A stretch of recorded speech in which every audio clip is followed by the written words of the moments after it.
தேர்வு முடிவுகளை சந்தித்துவிட்டு அடுத்த லட்சியம் நோக்கி பயணித்துக் கொண்டிருக்கும் மாணவர்களே, உங்கள் அனைவருக்கும் அன்பு நிறைந்த வணக்கம்.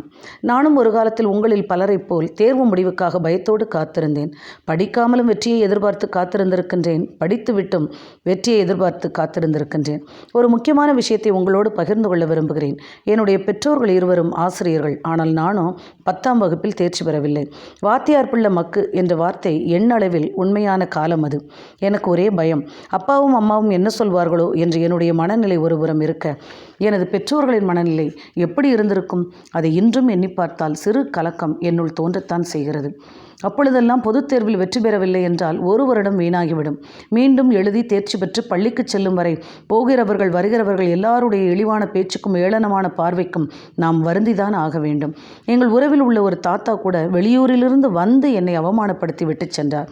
தலைகுனிந்து நின்றேனே ஒழிய சோர்ந்து போகவில்லை. அந்த அவமானம் என்னுள் புதிய வேகத்தை தூண்டியது. உண்மையை சொல்ல வேண்டுமென்றால் சிறிது நேரம் தனியாக அழுதிருப்பேன். அதன் பின்பு இந்த மனிதர் முன்பு நான் ஜெயித்து காட்ட வேண்டும் என்று என்னுடைய மனதிற்குள்ளேயே நினைத்து கொண்டேன். டியூஷனுக்கு சென்று தோற்றுப்போன பாடத்தை வீட்டிலிருந்து தனியாக அமர்ந்து படித்தே தேர்ச்சி பெற்றேன். அடுத்த வருடம் 11ஆம் வகுப்பு, தொடர்ந்து 12ஆம் வகுப்பு பொதுத் தேர்வு. தேர்வு முடிவுக்காக காத்திருக்கும் போது அதே உறவுக்கார தாத்தா எங்கள் வீட்டிற்கு வந்தார். எப்படியும் இப்போவும் பாஸாக போகிறதில்ல, அதனால் ஃபெயில் ஆகிட்டான்னா பேசாமல் மாப்பிள்ளையை பார்த்து கட்டி கொடுத்துட வேண்டியது தானே என்று எனது பெற்றோர்களிடம் எனது காதில் விழுமாறு சொல்லிவிட்டு சென்றார். அன்று வரை கோவிலுக்கு செல்லாத நான், அம்மாவின் கட்டாயத்திற்காக மட்டுமே விருப்பமில்லாமல் கோவிலுக்கு சென்ற நான் கடவுளிடம் தனியாக வேண்டிக் கொண்டேன். நான் வேண்டிக் கொண்டது என்னவென்று தெரியுமா? நான் முதலில் தேர்ச்சி பெற வேண்டும். இரண்டாவது, என்னை அவமானப்படுத்தியவர்கள் முன்பு நான் கல்வியில் உயர்ந்திருக்க வேண்டும். அதை அவர்கள் பார்த்து வெட்கி போக வேண்டும் என்பதுதான். நான் காத்திருந்த தருணம் வந்தது. +2 முடிவு வெளியானது. முதல் வகுப்பில் தேர்ச்சி பெற்றேன். என் பெற்றோர்களுக்கு எனது கல்வியின் மேல் முழு நம்பிக்கை வரும்படி செய்ததுதான் எனது முதல் வெற்றி. அப்பொழுது இக்காலம் போல் மதிப்பெண்கள் உடனே கையில் கிடைத்து விடாது. மதிப்பெண் வந்ததும் அந்த உறவுக்கார தாத்தாவை சந்தித்து கேக் வாங்கி கொடுக்க வேண்டும் என அப்பாவிடம் கேட்டேன். என் அப்பாவும் சம்மதித்தார். மதிப்பெண்களை ஒரு வெள்ளைத்தாளில் எழுதி வைத்துக்கொண்டு கேக் பெட்டியோடு நானும் என் அப்பாவும் வருவதை பார்த்ததும் அவரது முகமே வெளிரி போய்விட்டது. ஏனென்றால் எங்களது இந்த வரவை கண்டிப்பாக எதிர்பார்த்திருக்க மாட்டார் அல்லவா? அதனால்தான் அந்த மாற்றம். என்னுடைய தேர்வு முடிவுகளை கேட்ட பின்பும் நானே பாப்பாவை டீச்சர் ட்ரைனிங்கில் சேர்த்து விடுகிறேன் என்று என் அப்பாவிடம் கூறினார். நான் ஒரே அடியாக நான் கல்லூரியில் தான் சேரப்போகிறேன் என்று மறுத்துவிட்டேன். கல்லூரி படிப்புக்கு நிறைய வருடம் ஆகுமே, ஆசிரியர் பயிற்சினா 2 வருடத்திற்கு முடிந்துவிடும், நானே வேலை வாங்கி தருகிறேன் என்றார். நம்மை அவமானப்படுத்தியவர்கள் வலிய வந்து உதவினாலும் கண்டிப்பாக அதை ஏற்றுக்கொள்ளக்கூடாது என்பதில் நான் தெளிவாக இருந்தேன். அதனால் உறுதியாக மறுத்தேன். மறுப்பதில் மட்டும் எனது வெற்றி இல்லை, அதனை சாதித்து காண்பிப்பதில் அல்லவா முழுமையான வெற்றி இருக்கிறது. எனது உயிர் மூச்சான தமிழையை பாடமாக எடுத்தேன். இளம் கலையிலும் முதுகலையிலும் முதல் வகுப்பில் தேர்ச்சி பெற்றேன். திருமணமானது. ஆனால் கல்வியில் எனக்கு இருந்த லட்சியம் இன்னும் முடிவுக்கு வரவில்லை. நினைத்தது போலவே முனைவர் பட்ட ஆய்விலும் வெற்றி பெற்றேன். ஆம் மாணவர்களே, இவையெல்லாம் என்னை நானே பெருமை அடித்துக் கொள்வதற்காக நான் உங்களிடம் சொல்லவில்லை.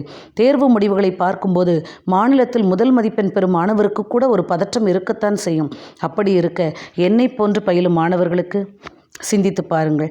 வெற்றி பெற்றாலும் தோற்றாலும், அதிக மதிப்பெண் எடுத்தாலும் எடுக்காவிட்டாலும், கடவுள் நம்மை படைத்தது நோக்கம் ஏதோ ஒன்று இருக்கிறது என்பதை உணருங்கள். சோர்வும் கவலையும் நம்மை தாழ்த்திக் கொள்வதிலோ அல்லது நம்மை நாமே அழித்து விடுவதிலோ இல்லை. சோர்விலிருந்து விடுபட்டால் விடாமுயற்சி உருவாகும். கவலையிலிருந்து விடுபட்டால் மகிழ்ச்சி உண்டாகும் அல்லவா? அந்த விடாமுயற்சியையும் மகிழ்வையும் ஆயுதமாக கொள்ளுங்கள். லட்சிய பாதையை நியாயமான வகையில் வகுத்து செயல்படுங்கள். ஒரு நாள் நீங்கள் பட்ட அவமானங்களும் அவமானப்படுத்தியவர்களும் உங்களுக்கு கீழ் நிற்பதை இருமாப்புடன் காண்பீர்கள். இளமை இனிமையானது எப்பொழுது என்றால் லட்சியத்தோடு முயன்றால்.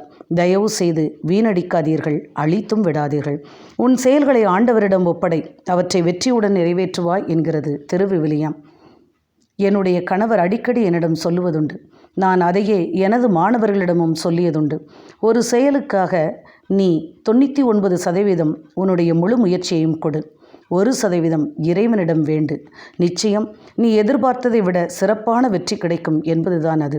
ஆம் மாணவர்களே, நான் சொல்லுவதெல்லாம், சொல்லிய கருத்துக்கள் எல்லாம் நன்றாக படித்து ஆனாலும் மதிப்பெண் குறைவாகவோ அல்லது தேர்வில் தோல்வி அடைந்ததாலோ வருத்தி கொண்டிருக்கின்ற மாணவர்களுக்காக மட்டும்தான்.